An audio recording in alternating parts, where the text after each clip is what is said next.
इसका यूज़ हम बेसिकली कहाँ देखने को मिलता है, तो हमारे प्रिज्म, उनमें बहुत ज़्यादा देखने को मिलता है। देखिए अगर मैं प्रिज्म की बात करूँ, नंबर सेकंड, अगर हमारे को दिया है एक राइट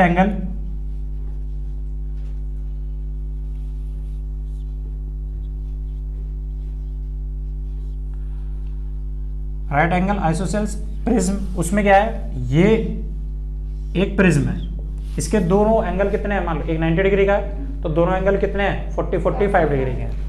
ये एंगल कितना है गुड़िया, दिस इज 45, ये वाला एंगल भी कितना है, 45 है, ये एंगल कितना है, 90 है। अगर मैं आपसे बोलूं कि एक रे इसमें नॉर्मल एंटर करती है, नॉर्मल का मतलब परपेंडिकुलर एंटर करती है, ध्यान से देखना सारे, ये तो जा रही है, तो हमें पता है जब भी कोई रे नॉर्मल सरफेस के परपेंडिकुलर होती है तो विदाउट बेंडिंग सीधी निकल जाती है। ये लाइट यहाँ से सीधी निकल गई विदाउट बेंडिंग, तो हमें पता है इस वाली सरफेस का अपना एक नॉर्मल होगा, इस सरफेस का 90 डिग्री, यही तो होगा नॉर्मल, दिस इज नॉर्मल। ये एंगल कितना है यहाँ से, दिस इज 90, ये एंगल कितना है 45, तो ट्रिग्नोमेट्री से प्रूफ कर सकते हैं ये वाला एंगल भी कितना होगा, 45 डिग्री का होगा। अब ये एंगल, ये इस सरफेस पे ये कैसा है, 90 है, 90 तो है, ये 90 है, ये 45 है, तो ये बचा वाला एंगल भी कितना होगा, 45 डिग्री का होगा।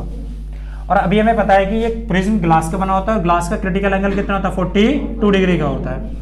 और यहाँ पर जो लाइट इंसिडेंट हो रही है डेंसर मीडियम में, वो कितने डिग्री से इंसिडेंट हो रही है, 45 से, तो angle of incident greater than critical angle से, तो लाइट क्या होगी, सेम मीडियम में क्या होगी, बैंड हो जाएगी।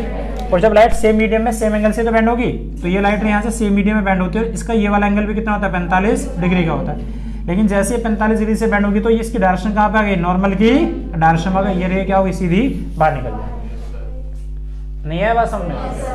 तो ये वाला जो रिफ्लेक्शन है इसमें कितने TIR हुए, कितने टोटल इंटरनल रिफ्लेक्शन हुए, एक, ये तो हुआ।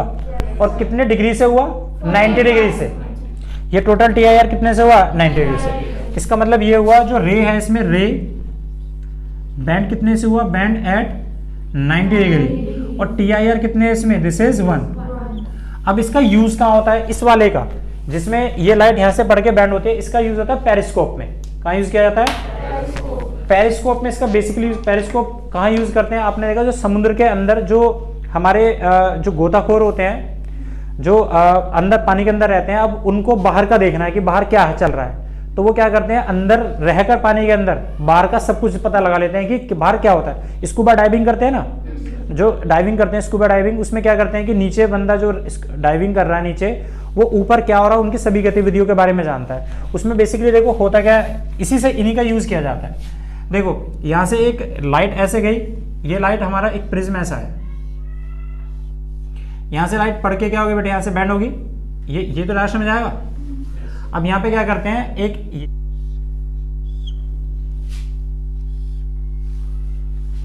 नहीं है समझ बेटे।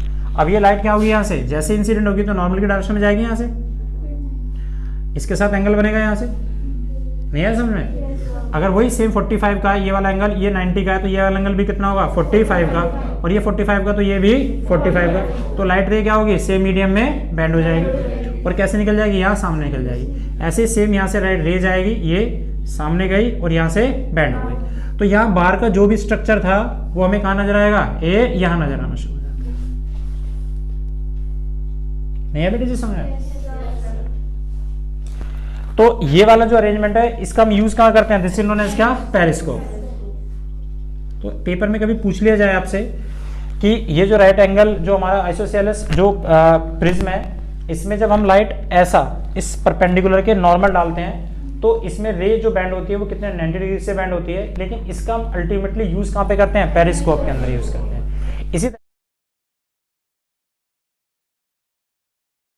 इसी तरह से अगर मैं आपसे नंबर दूसरा बोलूं, नंबर सेकंड, ये रे यहां से ना जाके, ध्यान से देखिए, ये रे यहां से ना जाके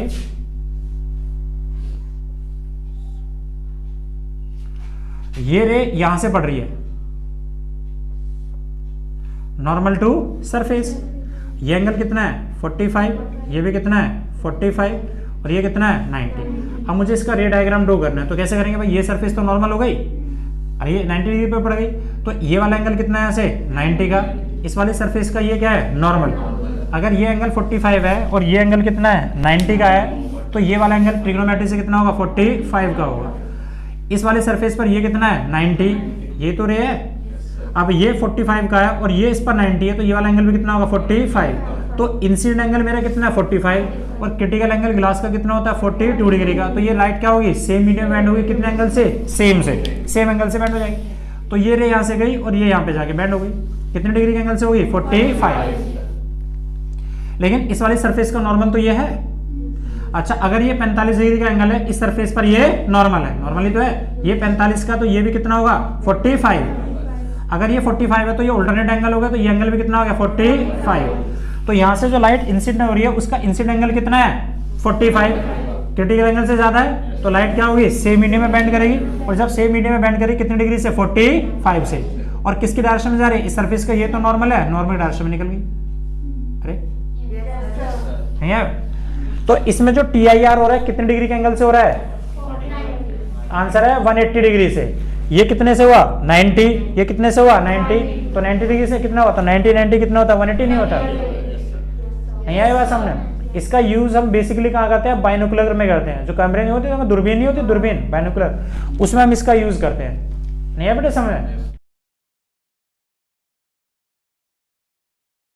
करते हैं, बेसिकली कहाँ यूज करते हैं, दूरबीन वगैरह में यूज करते हैं। और अगला देखो, यही एक हमारे पास सेम है, नंबर थर्ड। अगर मैं अब रे ऑफ द लाइट यहां से इंसिडेंट करूं, ये कितना है 45, ये भी कितना है 45। अगर मैं एक रे को यहां से इस डायरेक्शन में इंसिडेंट करूं तो इसका रे डायग्राम कैसा होगा देखना। तो आपको पता है इस सरफेस का नॉर्मल यही तो होगा। अगर ये एंगल कितना है 45 है, ये 90 है, तो ये एंगल भी 45 का होगा 45। ये इस सरफेस पर ये कितना है 90, तो ये वाला एंगल भी कितना होगा 45 का होगा नहीं होगा 45। और अगर ये 45 का होगा तो ये रे क्या होगा, एंगल ऑफ इंसिडेंस कितना है 45 का है, और क्रिटिकल एंगल कितना है 42 का। तो लाइट रे क्या होगी सेम मीडियम में बैंड हो जाएगी, कितनी डिग्री से 45 से। और ये किसके डायरेक्शन में जा रही है नॉर्मल, तो नॉर्मल डायरेक्शन में बैंड होगी। नहीं है समझ में। और सुन, अगर मैं आपसे बोलूं कि ये एंगल ऐसे ना होके ये एंगल में बदल दूं,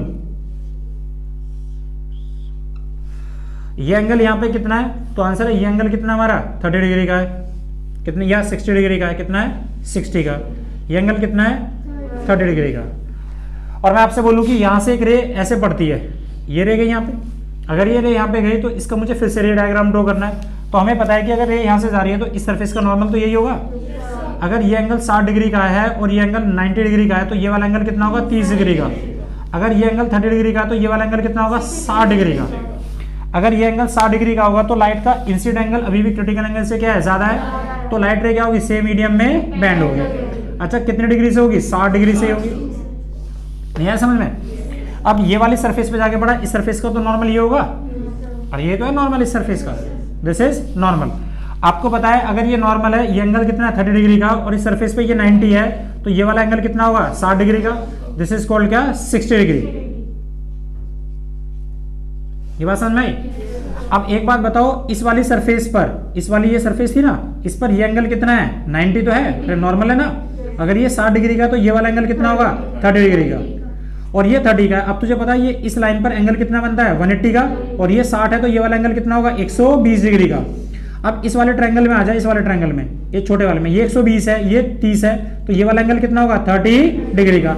अब देख एंगल ऑफ इंसिडेंट मेरा कितना है 30 डिग्री का, और ये कितना है 42 का, तो angle of incident critical angle से कम है ना, तो लाइट क्या होगी रिफ्लेक्शन शो करेगी। लेकिन लाइट जगह से या डेंसर से रेयर, तो क्या होगी इससे away from the normal band होगी। नहीं है समझ में। देखना जरा, इसी तरह से अगर मैं तुम्हें ये दूं, ये वाला है, ये कितने डिग्री का 45, कितने का है 45, ये भी कितने का है 45, ये कितने का है 90 का, और एक रे ऐसे एंटर कर रही है, तो इसका रे डायग्राम बनाइए। तो कैसे होगा, तो हमें पता है ये 45 का ना बेटे, ये कितने का है 90 का, इसका नॉर्मल ये तो होगा। अगर ये 45 है, ये 90 है, तो ये एंगल भी 45, अगर ये 45 तो ये भी 45, क्योंकि इस पर नॉर्मल है। तो angle of incident critical angle से ज्यादा हो गया, तो लाइट क्या होगी सेम मीडियम में बैंड हो जाएगी। ये इधर बैंड हो गई, नहीं हो गई। तो अगर ये एंगल 45 का, ये 45 का, तो ये एंगल भी कितना होगा 45 का, और इस पर ये 90 है, तो ये वाला एंगल भी कितना होगा 45 का, और इस वाले ट्रायंगल में तीनों एंगल का सम कितना होता है 180, ये 45 है, ये 90 है, तो ये वाला एंगल भी कितना होगा 45, इस वाली सरफेस का ये नॉर्मल है। तो ये वाला एंगल कितना है 45, तो ये वाला एंगल भी कितना होगा 45, क्योंकि ये इस पे नॉर्मल है, ये 45 है तो ये भी 45।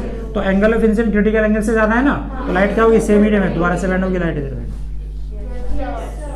नहीं है समझ में? फिर से देखना, देखो जरा अलग अलग रे डायग्राम बनते बेटे। ये एंगल कितना था हमारा, इसमें कितना का था ये पिछले वाला, ये 30 था ना, अरे 30 तो था, ये 30 है और ये कितना है 60। अब यहां से रे डाई जा रही है, रे डायग्राम बेटे पेपर में ड्रॉ करने के लिए आते हैं। यहां से एक रे अगर अब नॉर्मल ऐसे जा रही है तो ये तो 90 बन गया, ये 30 है, ये 90 है, तो ये वाला एंगल कितना बनेगा 60। इस सरफेस का नॉर्मल होगा तो ये एंगल कितना बना 30। तो देखो एंगल ऑफ इंसिडेंस 30 नहीं बन रहा, और ग्लास का क्रिटिकल एंगल कैसा होता है 42। तो लाइट क्या होगी away from the normal band. आगे ड्रॉ करने कैसे ड्रॉ किए जाते हैं, तो ये कंडीशंस होती हैं। अगर आपको 45 से दिया जाए और कैसे भी एंगल दिया जाए तो आप आसानी से इनको ड्रॉ कर सकते हैं।